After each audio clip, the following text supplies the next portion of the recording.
Hello. ఏంటి phone ఎక్కడో పడేసి పడుకున్నావా? ఏం లేదు, ఊరికే చేశాను. సరే పడుకో. ఏంటి నీ సిచ్యువేషన్? గందరగోళం. లక్కీగా ప్రాబ్లం ఐడెంటిఫై చేశాను. మార్నింగ్ పని అయిపోవాలి. Okay, miss you. Bye. Me too. Bye. Bye.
Hi Swapna. ఏమోయిని ఏంటి హనీమూన్ ప్లాన్ క్యాన్సిల్ అట? క్యాన్సిల్ కాదు, ఎల్లుండికి పోస్ట్ పోన్ అయింది. అవును, ఇంట్లో ఒక్కదానివి ఏం చేస్తావు? మా ఇంటికి వెళ్దాం పదా. ఇవాళ మోహన్ కూడా తొందరగా పడుకున్నాడు. మన ఇద్దరం సరదాగా కబుర్లు చెప్పుకుంటూ నైట్ అవుట్ చేద్దాం పదా. ఓకే.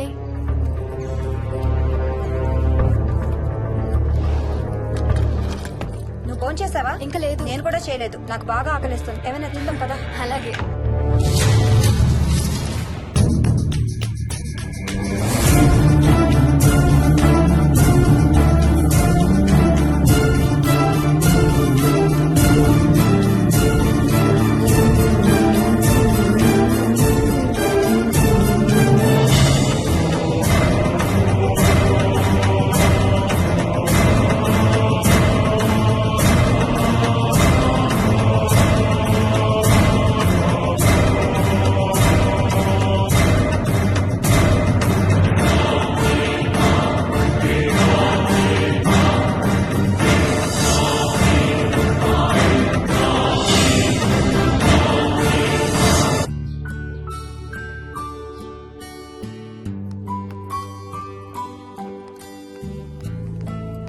Good morning.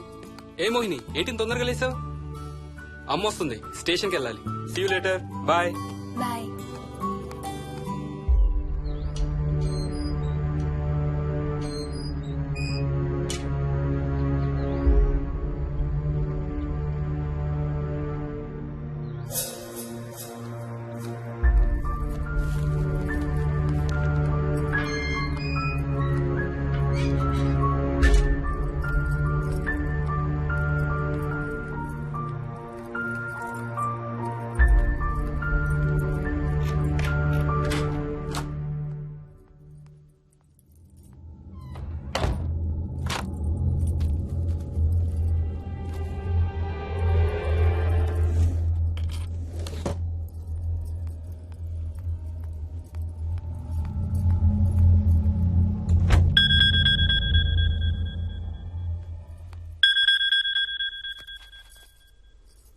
ఏంటి ఫ్లైట్ ల్యాండ్ అయిందా? ఇంకా పని అవ్వలేదు, ఇక్కడే ఉన్నాను. మధ్యాహ్నం ఫ్లైట్కి వస్తాను. నైట్ అంతా నిద్రపోలేదా నువ్వు? లేదు, పిలుస్తున్నారు, తర్వాత కాల్ చేస్తాను. వాట్? హలో.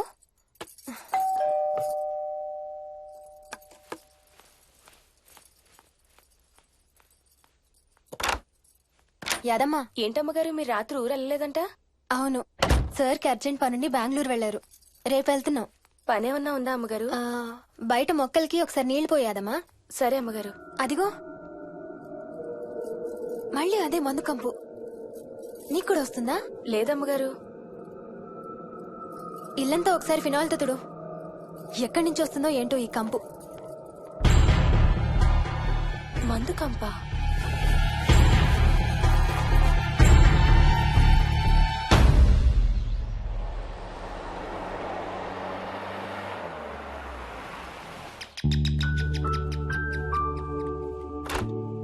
అత్తయ్య బాగున్నారా? స్వప్న ఏంటమ్మా బాగున్నావా? బాగున్నాను అత్తయ్య. ఏంటి ట్రైన్ లేటా? అవుటర్ లో అరగంట ఆపేశారంట. అవునా? ఏంటి నా మనవడు? తొందరగా రా, స్కూల్ కి టైం అవుతుంది. రోజు వస్తావుగా, ఇవాళ ఏమైంది? సరే అయితే నేను సాయంత్రం వస్తా.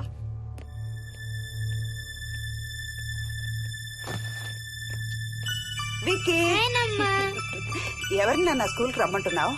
తాతని. తాతయ్యనా? అవును, రోజు నాతో స్కూల్ కి వచ్చేవాడు. ఈ రోజు నువ్వు వచ్చావని రానంటున్నాడు. ఆహా, ఇన్నాళ్ళు లేకుండా ఇప్పుడు ఎక్కడి నుంచి ఊడిపడ్డాడంట మీ తాతయ్య? తాతయ్య హెవెన్ కి వెళ్తున్నాడంట. నిన్ను కూడా తీసుకెళ్లడానికి వచ్చాడంట. రేయ్ చంపేస్తాను. ఏంట్రా మాటలు? స్కూల్ కి టైం అయింది పదా. ఆఫీస్కి వెళ్ళొస్తానమ్మా. బాయ్ నాయనమ్మా. Bye. Bye mummy. Bye Vicky. వాడి తాతయ్య గోలేంటమ్మా? చెప్తాను అత్తయ్య, మీరు ఫ్రెష్ అవుతురు కానీ రండి.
ఏంటమ్మగారు ఏమైంది?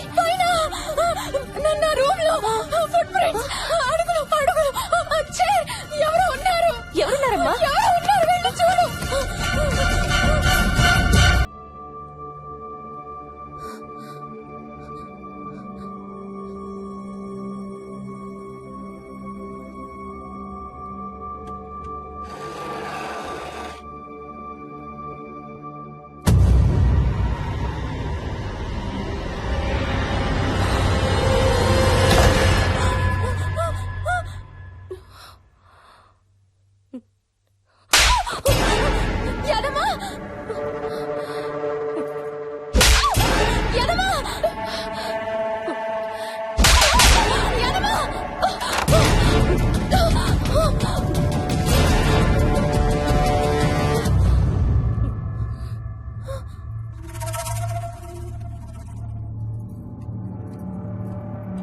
చూసావా?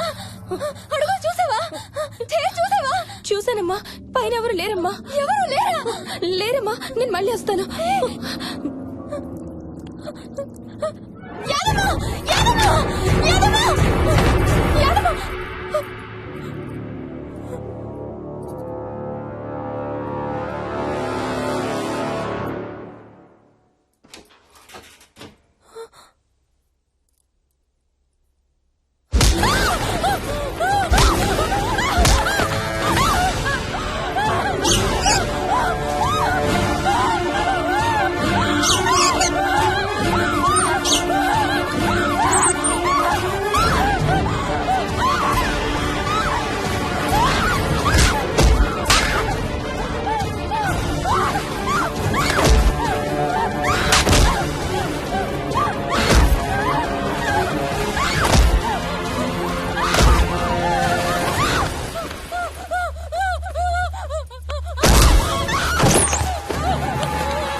ఆ చైల్డ్ సైకాలజిస్ట్ అలా చెప్పగానే మాకేం చేయాలో అర్థం కాలేదు అత్తయ్య. వీడు మాత్రం ఈ తాతయ్యతో మాట్లాడే ఆట మాత్రం మాండం లేదు. స్వప్న స్వప్న హాయ్ మోహిని, ఏంటి నన్ను లేపకుండా వెళ్ళిపోయావు? కాఫీ తాగుతావా? మా అత్తగారు ఎప్పుడు తీర్థయాత్రల్లో ఉంటారు, అప్పుడప్పుడు మా దగ్గర ఉంటారు. మోహిని వాళ్ళ ఆయన మోహన్ ఒకే ఆఫీస్ లో పనిచేస్తారు, పక్కనే ఉంటారు. ఈ మధ్యన ఓ పెళ్ళైంది. నమస్తే ఆంటీ. నమస్తే అమ్మా. రా కూర్చో. మొన్న వీలింటికి వెళ్ళినప్పుడు కూడా అంతే. ఎవడో ఒక రాజు అనేవాడు ఉన్నట్టు వాడితో మాట్లాడడం మొదలుపెట్టాడు. అత్తయ్యకి ఇప్పుడే చెప్తున్నాను, మన విక్కీ కనపడని మనుషులతో మాట్లాడే ఆట గురించి. అది ఆటని ఎందుకు అనుకుంటున్నావమ్మా?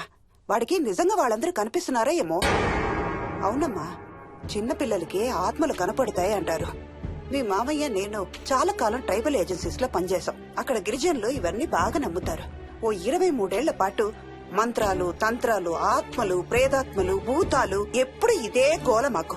మేం చూసినవన్నీ నువ్వు చూసుంటే మన విక్కీ ప్రవర్తన పెద్ద విచిత్రంగా అనిపించేది కాదు నీకు. ఈ రోజుల్లో అలాంటి నమ్మకాలేంటి అత్తయ్య? ఛీ, దెయ్యాలేవు, ఆత్మలేవు. ఉన్నాయి ఏయ్ మోహిని, కమోన్యా.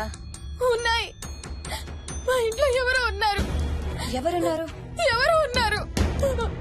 నా చుట్టు పట్టుకుని లాగి కోళ్ళకేసి తోసి. ఎవరు మోహిని? ఏమో తెలీదు, నాకు కనిపించలేదు. Relax Mohini, relax.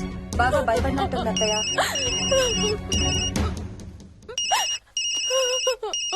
హలో. ఏ స్వప్న, నేను హర్షాన్ని.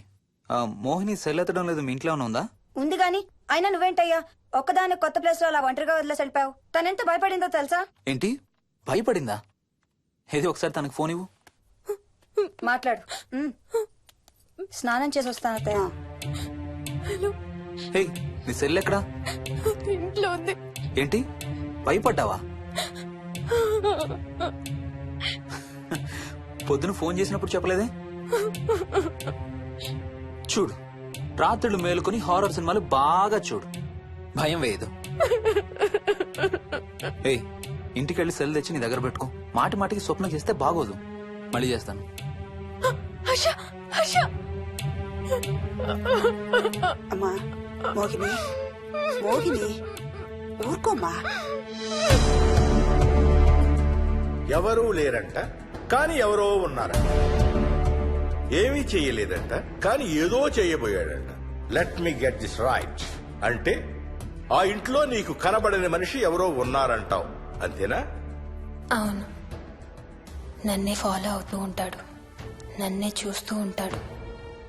నేను పని చేసుకునేటప్పుడు, నిద్రపోయేటప్పుడు, బట్టలు మార్చుకునేటప్పుడు, స్నానం చేసేటప్పుడు నన్నే చూస్తూ ఉంటాడు.